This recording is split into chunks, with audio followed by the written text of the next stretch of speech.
So keep record of the processes, keep record of the errors you've made, keep records of the contacts that you have, keep record of the accounting, keep records of everything.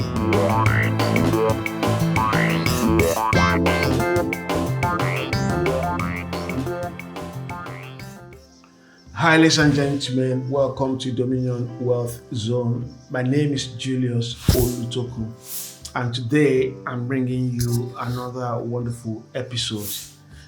Please do not forget to like, to share, and subscribe to my channel, and hit the notification button so that anytime I release any video, you can get the benefit of it ASAP. Without much ado, let us go into the business of the day. Today, I'm going to be continuing on the series, How to Build Intergenerational Business. Part 2, Building a Business that will outlive you, that you can pass to the next generation. We did the part 1 last week, and today we're going to look at the part 2. And the first thing you want to do if you want to build an intergenerational business is work with a vision. Don't work with emotion. Don't work with an abstract mind. Ensure you have a vision, because vision enables you to see the end from the beginning. It enables you to see what you want to do and to know how you'll be able to do it and what you need in order to be able to do it. So you need to work with a vision. This is very important and is very fundamental. The second thing you need to do is to educate yourself and your associates. Educate yourself and your associates. There's a Chinese proverb that if you want to build a legacy, that you need to educate yourself. I think that process that if you want to plant for 3 months, plant a corn. If you want to plant for 5 years, plant a tree. And if you want to plant for a lifetime, educate yourself. So therefore, education is very important and very necessary in order for you to build a business that will outlive you. And not educating yourself alone, educate your associate, people that work with you. Look at programs that will benefit them and benefit your work, and put them on those programs. Management program, leadership program, technical program. That's why you find out rich people or people that have sustainable businesses, they go to a place like Harvard to go and do 2 weeks training. They go to Cambridge, go for 1 month training, 1 week training. It's a part of education, refreshing their minds, refreshing their intellects, getting ideas from other people. Education is not only about you getting knowledge, it's about you networking with other professionals who are doing probably the same thing you're doing or doing similar thing. And when you educate your associates, they in turn want to reward you subconsciously, indirectly and directly. They feel you are adding value to their lives and they want to add value to your businesses. So educate yourself and your associate. That's very important. Number 3 is to use the power of delegation. Don't do everything yourself. Don't be jack of all trades, master of none. No. Delegate to other people. Train them. As a matter of fact, the people you train might end up being able to do it more than you. I've trained people who are much more dynamic and more effective in what I train them to do than me.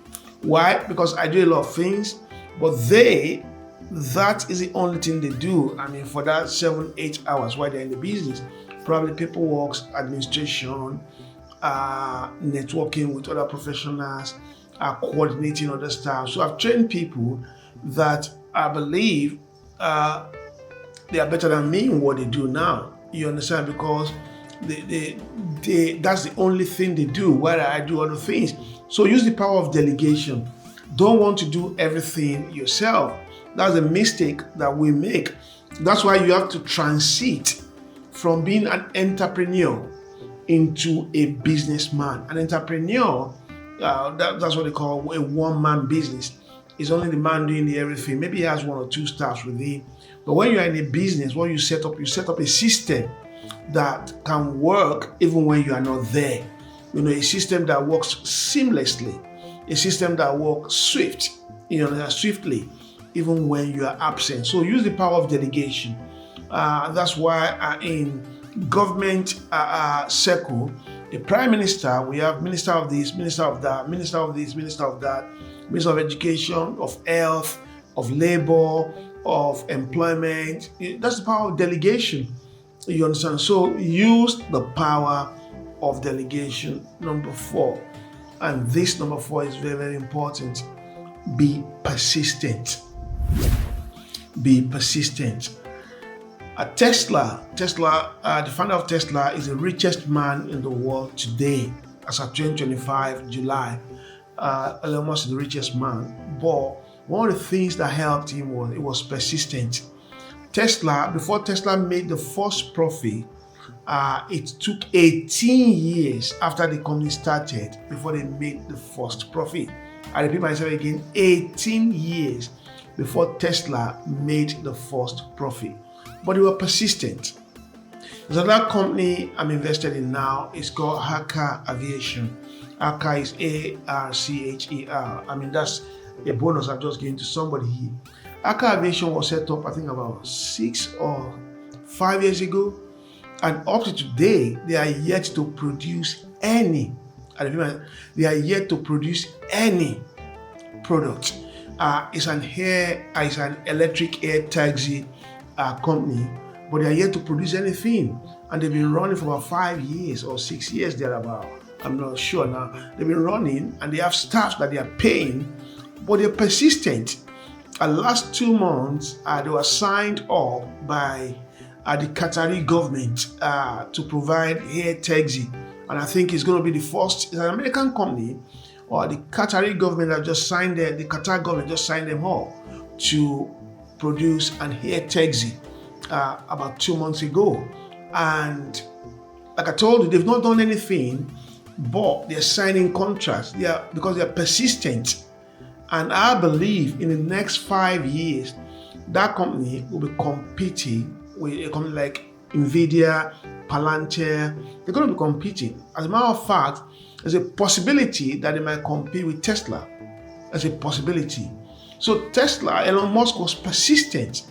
At the fact that Andrew Carnegie, that did the incandescent light, I was told that he did about 1,000 experiments of the light bulb before he was able to do one. He was persistent. Consistency is the rule of the game. If you want to build a business that will outlive you, you've got to be persistent. Don't give up. Don't be tired. Don't be frustrated. It's not going to come like that, but you need to do it over and over and over again, using new initiatives, new methods, consulting people, trying to look at what you have done and how you have gone wrong and what you could do to improve them better. Number 5, be humble. In life rewards people who are humble. Be humble about what you have achieved. Be humble where you are. By that, you will be able to unconsciously connect help that will help you to be able to move forward. Humility is very important. Don't think you know more than the others. Don't think you're better than the others. Life is a process. Life is a stage. You are at a stage now where humility is a force that will attract help directly and indirectly. People don't like people who are proud. If you're proud, people will just get away from you. Be humble. Number 6, keep adequate records. A lot of us will fail in this area. We do things, we know what we're doing, but the processes are not recorded. The accounting system is not recorded. The inflows and the outflows are not recorded. The number of staffs that we have, their qualifications we don't keep record. So when we are making improvement, we don't know that we're making improvement.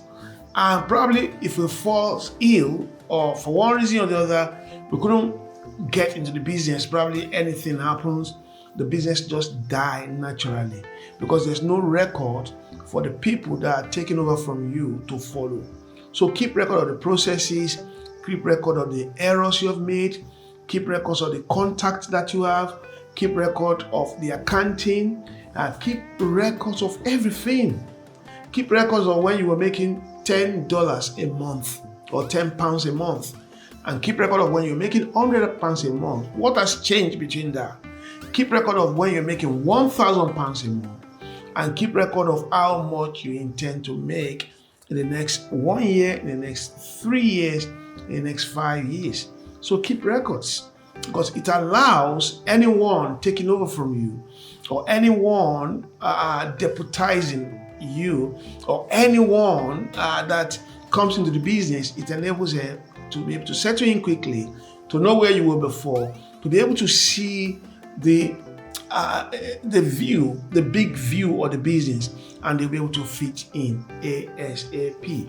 Number 7, this is very important also, teach your children on the business strategies. You know, a lot of us will make some mistakes when we hold. Probably your son or your daughter has been trained as an administrator. He knows nothing about engineering, and you have an engineering firm, or you have a healthcare business, and you brought an administrator to head the healthcare business, or to head the engineering firm, or to head the aviation firm, and he knows nothing about engineering, he knows nothing about aviation, he knows nothing about healthcare. What you have done is that you have put a round peg in a square hole. It's not going to fit. Now, he's an astute administrator. He's a wonderful administrator. We're not doubting that. However, he has not been trained on the technical expertise of the business.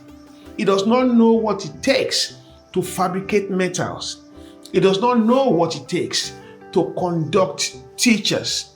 If you own a school, he does not know what it takes to sell automobiles if you own a car shop. So he doesn't know what it takes. He thinks working in a bank as an administrator will give him the leverage to be able to direct that business. No, it doesn't work that way. I used to work in the bank, and I tell you what, as bankers, we know little or nothing about business strategies. The only thing we know is how the bank works. So when most bankers, if you're a banker, please forgive me for doing this, for saying this. When most bankers resign, or when they are probably retired and they get the money they get, a gratuity or whatever they get, you find out in less than 3 years they lose the money. Why? Because they've not learned business strategies. They've only know how to operate banking systems and not business systems. So teach your children on the business strategies. Bring them in from time to time. Let them spend 1, 2, 3 days with you, weekends with you. Teach them, show them on the business strategies. From time to time, I show my children my stocks are business. I say, look at this stock, look at this, look at that. I discuss with them on 1 or 2 businesses I do. Look at where we are. Look at what we're doing now. Show them, let them see it. They might not show interest now. When they grow, they begin to show interest. Finally, number 8. Think big. I repeat myself again. Think big. Don't be myopic in your thinking. Because you want to build an intergenerational business, think big. Think beyond the level you are now. Begin to see yourself leading a conglomerate. Begin to see yourself leading a big business. So think big, because thoughts are things. Where you are today is what you thought about yesterday. So today, begin to think big. And I see you on the other side. If you look at all these 8 points, follow them religiously, one after the other, and you'll find out that you'll be able to build a business that will outlive you, that will outlive your children, that will outlive your great-grandchildren. Another Coca-Cola in the making, another Toyota in the making, another big business that will outlive you. Ladies and gentlemen, this is the end of this talk today. I will see you on the other side. Don't forget to like, to share, and to subscribe to my channel. Thank you.